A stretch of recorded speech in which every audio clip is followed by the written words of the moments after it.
Ortodonsia untuk hari ini kita akan bahas salah satu materi yang bisa dibilang sangat krusial, yakni tracing cephalometry. Jadi kita akan analisa cephalometry ya, kurang lebih seperti itu. Oke, kita langsung aja.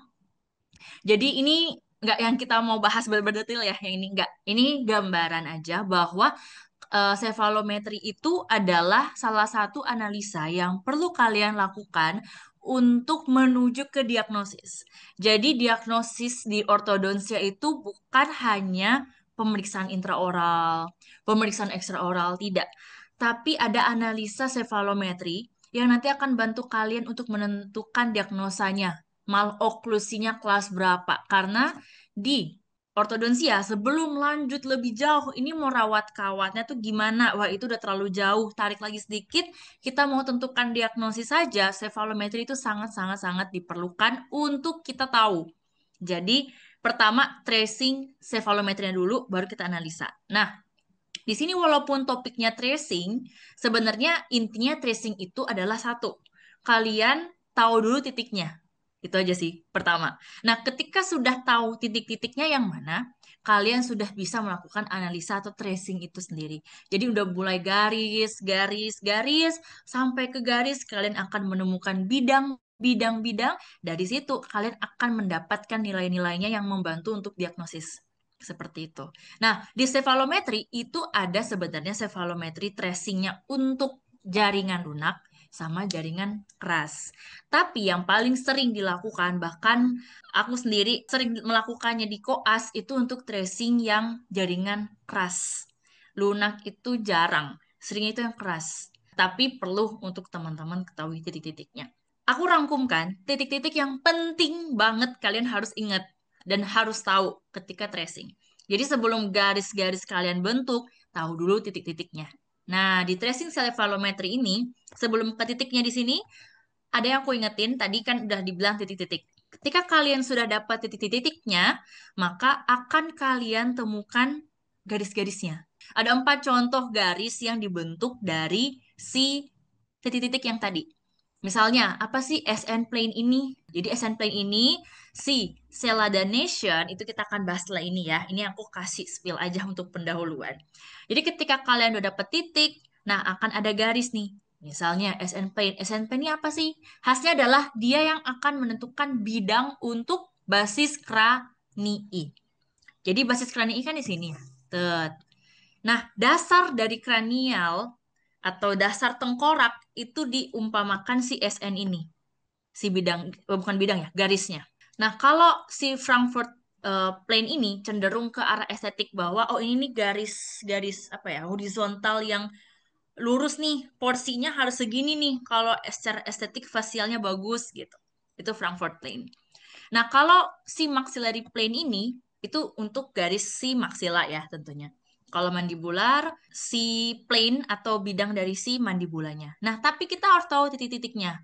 Misalnya sini ada gonion. Kalau kita tidak tahu titik, langsung comot-comot aja, oh garis ini, nanti kita akan bisa gempol lah nanti kayak gimana itu. Kayak ini apa sih? Hanya hafal-hafal, jangan.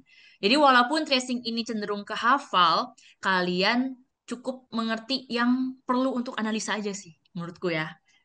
Karena kalau kalian mau hafal semuanya kayak ini, boleh aja sih. Tapi aku udah siapin rangkuman titik-titik mana yang sekiranya penting untuk bantu kalian analisa. Nah, ketika sudah dapat titiknya, ada juga di sini selain maxillary, mandibular, occlusal. Jadi occlusal yang melewati si antar ujung insisal nih. Nah, ini ada titik juga di tracing gitu. Jadi biasa kan tracing tuh kosong tuh, kayak ya udah kosong aja kayak gini.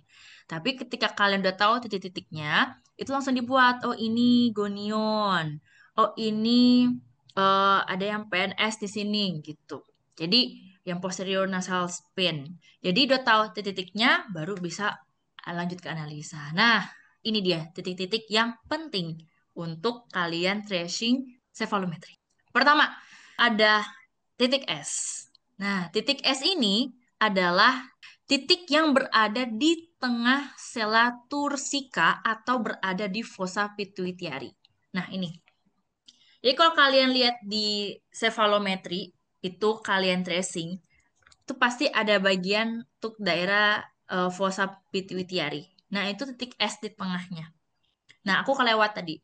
Sebelum kalian buat titik ini, ingat kalian wajib untuk buat garis seperti ini. Jadi kayak garis mana sih si ramusnya, mana sih si korpusnya, itu kalian buat titik. Jadi biasanya kalau di cephalometer tuh ada si lampunya yang di bawah, kalian bisa taruh ya X-ray cephalo ya di atasnya, baru kalian bisa pakai kertas di atas. Tapi bukan kertas HVS ya, aku udah lupa. Pakai kertas, aku udah sampai lupa nih, udah jarang tracing soalnya.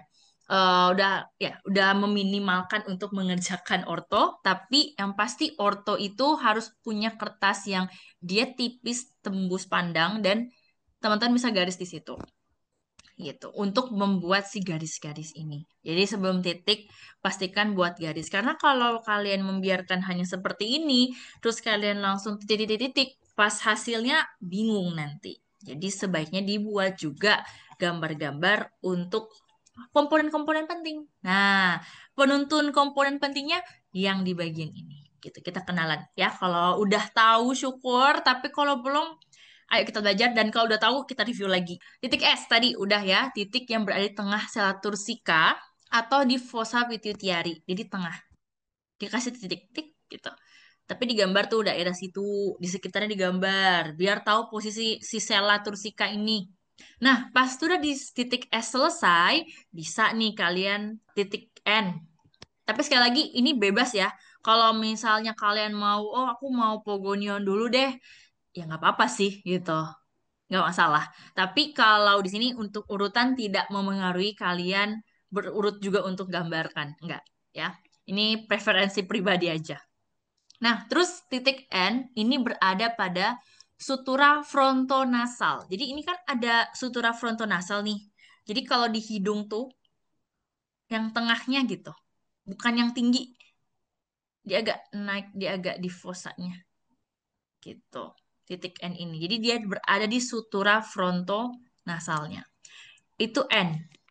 Biasa kalau digambar pas kalian tracing cephalometry itu ada di daerah sini.